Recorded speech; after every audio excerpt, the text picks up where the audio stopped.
All right. What have you been up to, sir? Oh, there's always something in our neck of the woods. So I've got a couple of things that I wanted to share today. Screen ready? It is, but I'm just trying to. You can go ahead and share it, but I'm going to pull up one more thing here. All right. So I don't think we talked about this last week, but a lot of us do have to deal with Microsoft Entra Connect. Some of you may or may not actually support this in your organization, but I know plenty of folks that are managing Intune and Config Manager and things like that that do have to support this. And this is just one of two mechanisms that you can use to sync users, groups, devices, and everything between Active Directory and Entra. And so there's a pretty big update recently where the latest version of Entra Connect Sync will actually use modern authentication to log in and configure things, whereas that was not the case here in the past. So I wanted to pull up and share both of these links this evening, both the version history of Entra Connect that talks about right here, the modern authentication feature. Note that it is in preview, but usually the public previews, I would say test if you're going to use it because it is in public preview, but it is there, as well as the actual documentation that points to how you can use an application and how you can use this with Entra Connect Sync. So thank you to Nathan McNulty for sharing this specific piece of documentation I found. Also came across a post over on System Center Dudes around Intune and BitLocker recovery keys, a very hot topic over the last year, especially, but very important topic to pay attention to in your organization. So you may find some environments where where specific devices' recovery keys are not actually escrowed into the Entra ID object, which is where if you are managing devices in Intune, when you go and look at a BitLocker recovery key, that's actually drawing not from the Intune device object, but the Entra ID device object. So this post here talks about sort of investigating how that can happen, as well as how you can remediate it. So fantastic post that contains a PowerShell script as well to help you remediate. Highly recommend putting this in your toolbox. It's a very timely post that you stumble across, because one of the questions that came in for office hours was the fact that was regarding how to prevent automatic encryption for devices that you wouldn't want it like at that point in time. Organizations found out the hard way that Windows 11 24H2 removed some of the requirements to do that automatic encryption, and they suddenly start to have devices that will encrypt on their own when they didn't want them to. So I'll cover that in a little bit. Yeah. Oops. That sounds like a big oops. Yeah, especially if you don't have access, or the keys doesn't get escrowed correctly, and then you have an issue with an update or something, and you need that key, and well, you're toast. Absolutely.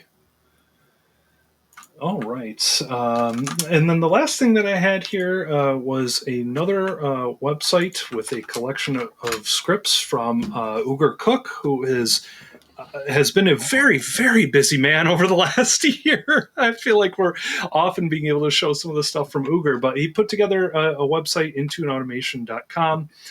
There is you can either search the scripts here or browse a collection. So this shows the collection of some of the scripts that he is using to manage devices in his environment. Some nice filtering and things like that. Really a nice looking website with a great collection of scripts. So I think he released this last week. So just another great tool to have, I think, that showcases some of these fantastic operational scripts. So thank you, Ugur, for putting these together. I think that is what I have for this week, sir. All right. Let me steal the screen a little bit then. All right. Well, first and foremost, we have a as I call it, shiny mini course coming up. I am not too don't feel too bad about notifying folks about those because they're free to attend for anyone who wants. But I have it down here. It's Andrew and I will be spending an hour and a half on June 17. That's pretty close. But basically sharing our tips and tricks on having your Windows 11 upgrade be as painless as they can. So that's what we'll be doing for an hour and a half there. So if you haven't upgraded all your plans just yet, this could be a good session to join, and the price is, I'll say, just about right for that one. I'd have to agree. The only way we could be better if, of course, if you paid someone to show up, but I'm not going to go that far. No. All right. I stumbled across a pretty cool solution because one of the complaints we often hear about the Intune platform, in addition to not being as quick as people would like it to be, is the lack of software metering. And I stumbled across this gentleman who put together poor admin's software metering package, basically leveraging a healthy dose of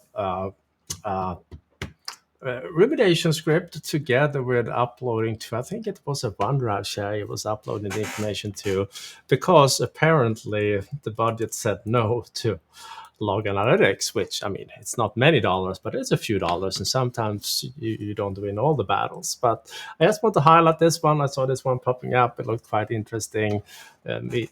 Measures the application usage, something that the Intune doesn't do today. So I thought it was pretty cool. And it inspired me to a few other things that I will showcase shortly. But going back to the BitLocker issue, I wanted to bring up that documentation. Basically, Microsoft have their concept of automatic device encryption, and recently they made these changes that you no longer require these things here. And that was a change they did in 24H2. And that means that devices have a tendency now of actually starting their encryption if you don't want them. But there are ways to prevent that. Either you set see where I put that one. Yeah, either you set a registry key on the device, preferably at deployment time before it comes up the first time, or you can set it on the unattend file. There is an unattend file setting for those of you that are using an unattend file to deploy Windows that you can just enable as well. So most folks will put this in a sequence somewhere, but I just want to highlight these because they called at least one company with surprise because they reached out, and luckily they only had a couple of users where it happened for, but it's annoying enough to have that.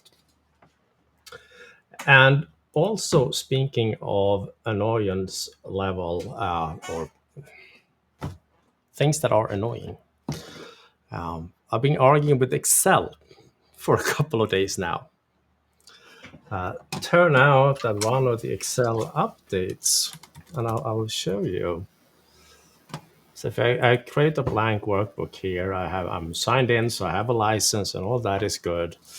If I try to type in something here and do basically a right click and copy, and then I want to paste it somewhere else, I can't. Paste is gone. Control C, Control V is broken. So I ended up signing a support case, but I haven't had a good reply yet. But I've stumbled across a few people in the community who have seen the same thing in the latest 25.05 Excel release. What I can do is click here and snatch information here and paste it. But obviously, then I lose formatting and whatnot that I might have. And I might want to select multiple cells and copy and paste. So annoying as heck. If anyone have a good solution for copy and paste being broken in Excel, let me know. Yeah, please. That's a nasty bug. That is how.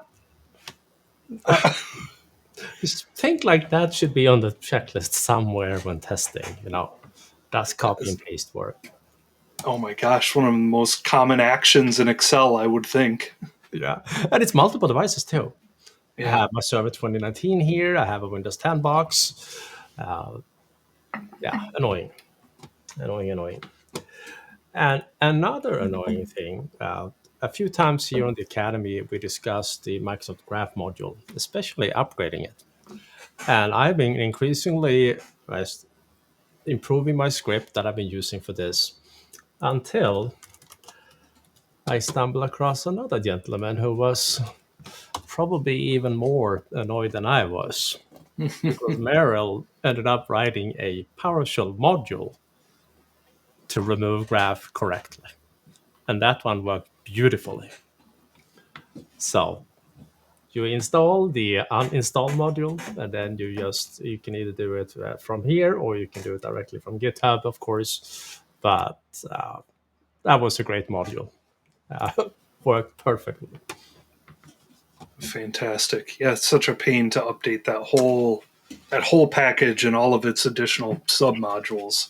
Yep, to say the least. All right. But then I go back to what I got excited about earlier when I saw that software metering solution. I started to play around with, all right, what if I need to get data out of Intune and its clients and quickly? I do not have log analytics. I do not have the ability to purchase advanced analytics or anything like those components that at least give me a little bit more. But it turned out that Trevor Jones had a couple of old PowerShell modules to tap into the output of remediation script. So long story short, I wrote a couple of remediation script. I'm very proud of them. Not going to win any awards, but it retrieved some settings from a client. So if I go to my devices here and head over to remediations, I have a script here that retrieves some delivery optimization and network settings. And the way I formatted the script was so that if I go to the device status and check out the pre-remediation detection output, meaning the part that the script returns, I have that information here, comma separated with a colon in between the values. I can fill this up with up to 2 kilobytes of information. So either, and I did this first, you can export this information, you get a CSV file, and I just parse the result from it. Or you can use Trevor's PowerShell module to basically ask a graph for this information. In this case, I'm going to show it for all the scripts that I have, and then I'm going to show it for one of the scripts that I have. Oh, sorry, this is one script.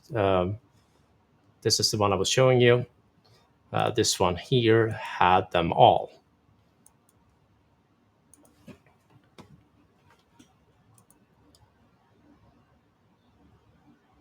But long story short, and this is just one device. This one will show everything I have. But if I do this one here, so I will get a result again.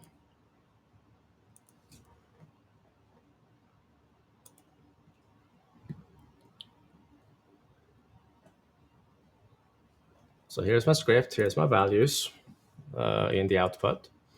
And then I wrote a parsing script that just maxes it out to a spreadsheet. Hence my Excel hinders. So now I have a CSV file with that information.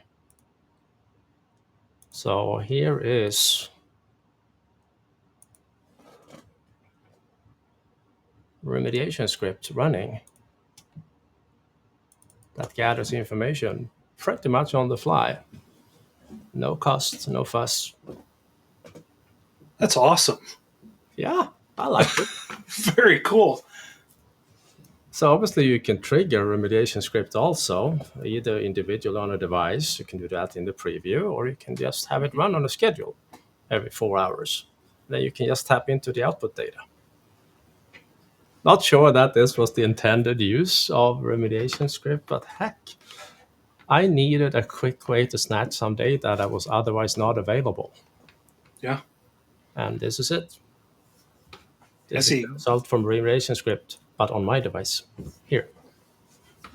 See, Gary's commenting in here too that he uses that all the time with remediation scripts. Very clever use. Thank you, thank you. And Yeah. Anyway. Mike says hacking the remediation scripts. That will be the next MMS session. Exactly. And by the way, I had management approval, by the way. I haven't told you about this, Andrew, yet, but I got management approval to go to MMS in Nashville. Yes. I'm so happy. Yeah, me too. Me too. So bummed to miss out the May one, but I'm looking forward to the one in October. Oh gosh, looks like I need to send a thank you text to management. Probably should. Oh, that's great news. Yep. So that was all I had in terms of news and findings and sadness and happiness at once. Yeah. Sadness because of Excel, happiness for remediation output.